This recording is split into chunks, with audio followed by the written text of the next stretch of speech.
O nosso retiro vai consistir em 6 temas, 6 meditações. Muitas delas foram inspiradas naquele livro daquele monge beneditino, o Dom Anselm Green. Eu não sigo ali tudo, mas serviu a começar pelo título de inspiração. É um retiro, como eu já disse, que vai pedir e vai exigir de vocês, para que ele tenha fruto, que vocês realmente façam silêncio para entrar em vocês. Bom, primeiro tema, conhecer-se. E aqui eu já previno, estas meditações não devem ser lidas em chave intimista ou individualista. O cristianismo não é como as filosofias do Oriente, aquela coisa, Deus está bem comigo mesmo, entrar em mim e ficar nisso. Não, de modo nenhum.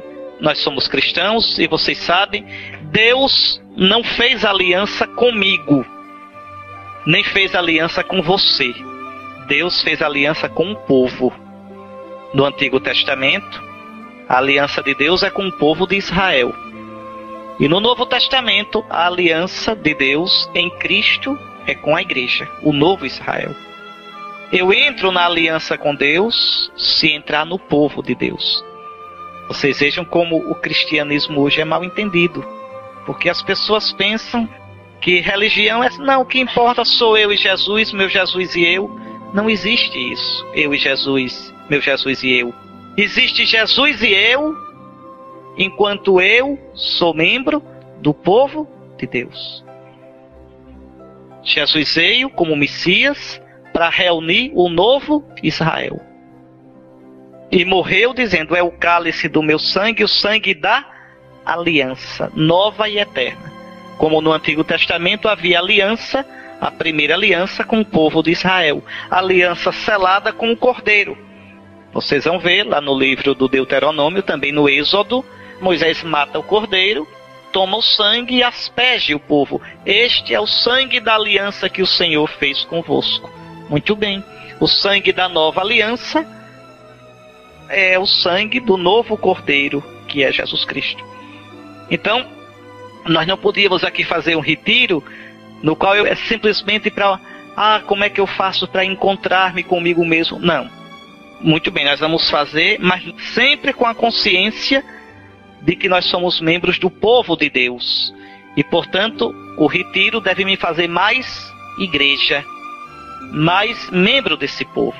Por isso que eu quis começar com essa advertência. Estas meditações não devem ser lidas em chave intimista ou individualista. Coisa inaceitável para qualquer caminho espiritual autenticamente cristão. Nunca esqueçam isso.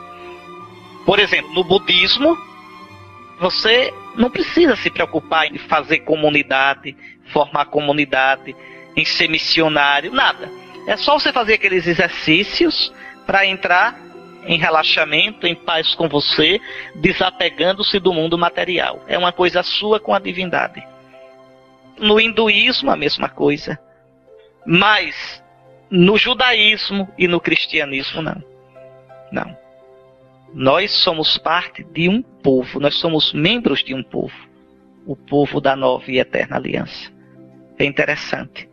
Pois bem, simplesmente essas meditações se privilegiam o aspecto pessoal, é porque a integração pessoal, fruto da ação do Espírito do homem perfeito, Jesus Cristo, abre-nos livres para os outros, como membros do povo da aliança, que é a igreja,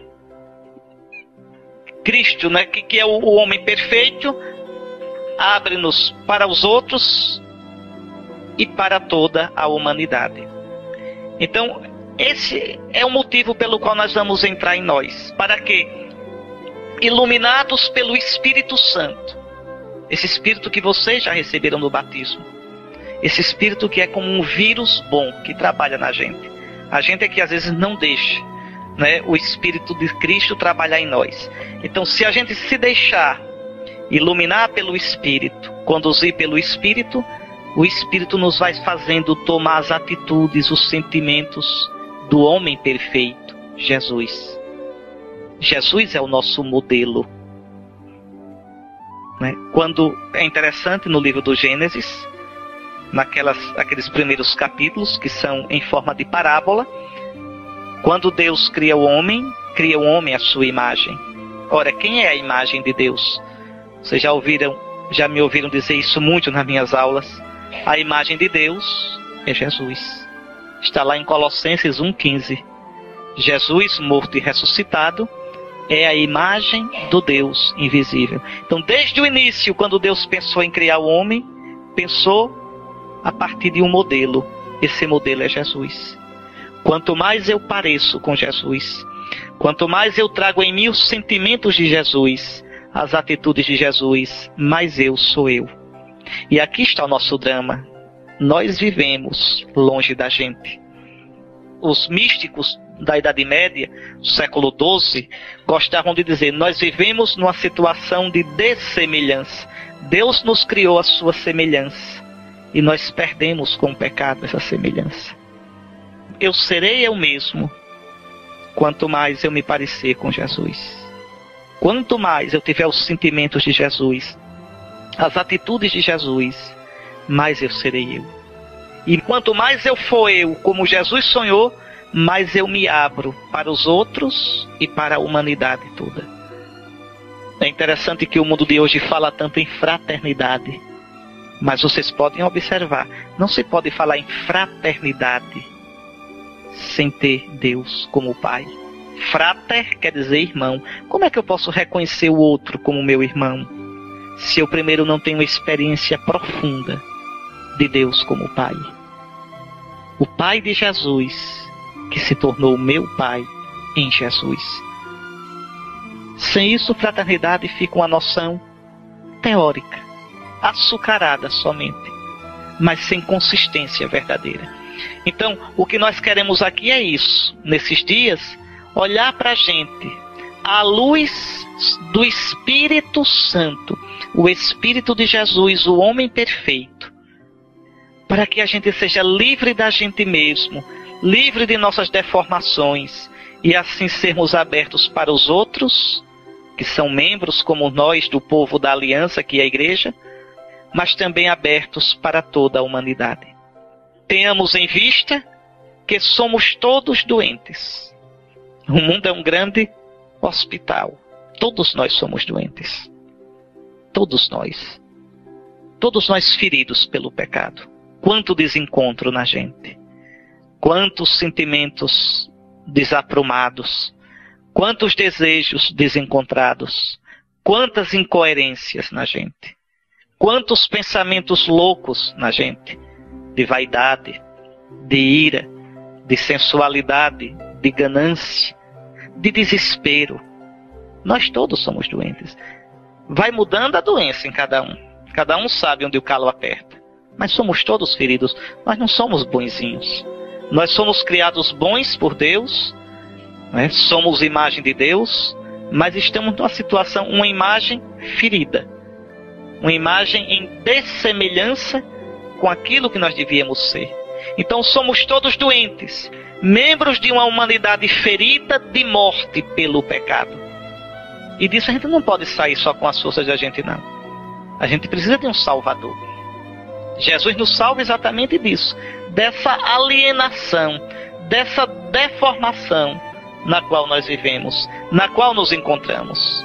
Somente à luz do homem perfeito, que é o Cristo morto e ressuscitado, podemos chegar à semelhança com Deus, que desde o início é o nosso destino e realização. Nós, só um instantinho, só para que vocês gravem bem isso, porque é muito importante. Deus criou o homem à sua imagem. O livro do Gênesis diz isso. Deus criou o homem à sua imagem. Deus criou o homem à sua imagem. Mas o que significa ser imagem de Deus? O Antigo Testamento não sabe o que significa ser imagem de Deus. O Antigo Testamento sabe que o homem é a imagem de Deus, mas não sabe o que significa ser imagem de Deus concretamente. É o Novo Testamento quem vai dizer. Então, em Colossenses 1,15, falando de Cristo ressuscitado, diz: Ele, Jesus morto e ressuscitado, Ele é a imagem, em grego é o ícone, é a imagem do Deus invisível. Agora sim, quando o cristão lê o livro do Gênesis, diz: então dizer que o homem é a imagem de Deus é dizer que o homem foi criado à imagem de Cristo.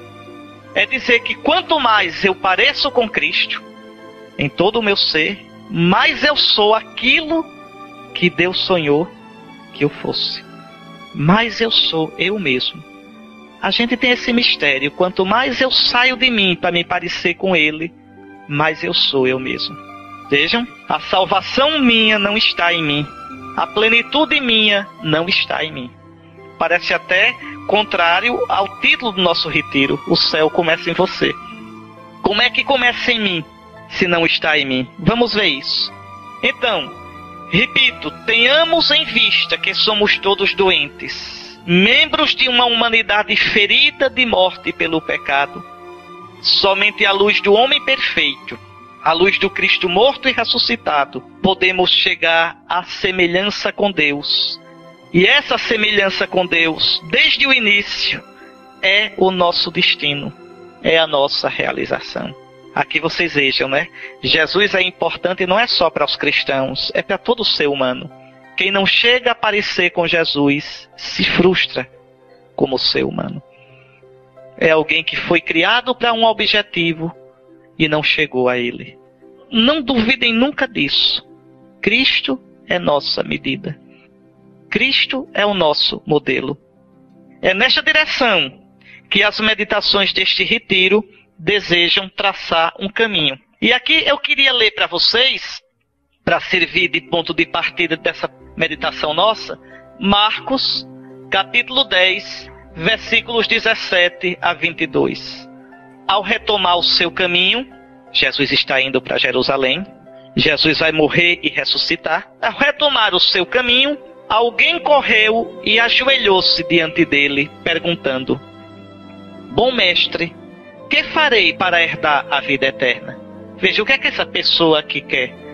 Quer encontrar a vida. Que farei, mestre, para viver de verdade? Que farei, mestre, para ser feliz? Para entregar minha vida num modo, numa causa que vale a pena? Que farei, mestre, para me realizar? Que farei, bom mestre? Jesus respondeu: Por que me chamas bom? Ninguém é bom, senão só Deus. Jesus aqui chama a atenção desse homem. Você está me chamando de bom? Só Deus é bom. Jesus não disse que ele não é bom. Jesus chama a atenção para o que o rapaz está dizendo. Você está me chamando de Deus. Você está me chamando de bom. Você está colocando em mim sua esperança. Pois bem, tu conheces os mandamentos. Não mates, não cometas adultério, não roubes, não levantes falso testemunho, não defraudes ninguém, honra teu pai e tua mãe. Interessante que Jesus coloca os mandamentos da segunda tábua, os mandamentos que dizem respeito ao próximo. Repare como no cristianismo você não pode falar de amor a Deus sem abrir o coração para os outros. Tu conheces os mandamentos. Então ele replicou: Mestre, tudo isso eu tenho herdado desde a minha juventude.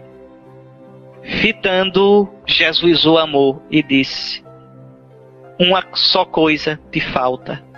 Vai, vende o que tens, dá aos pobres, e terás um tesouro no céu. Depois vem e segue-me. Ele, porém, contristado com essa palavra, saiu pesaroso, pois era possuidor de muitos bens. Qual é o problema desse homem? Veja, esse homem quer ganhar Deus simplesmente fazendo coisas. O que eu tenho que fazer para ganhar a vida? Jesus dá os mandamentos, cumpre os mandamentos. Tudo isso eu tenho feito. Ótimo, ótimo. Tenho feito tudo isso. Mas com que coração?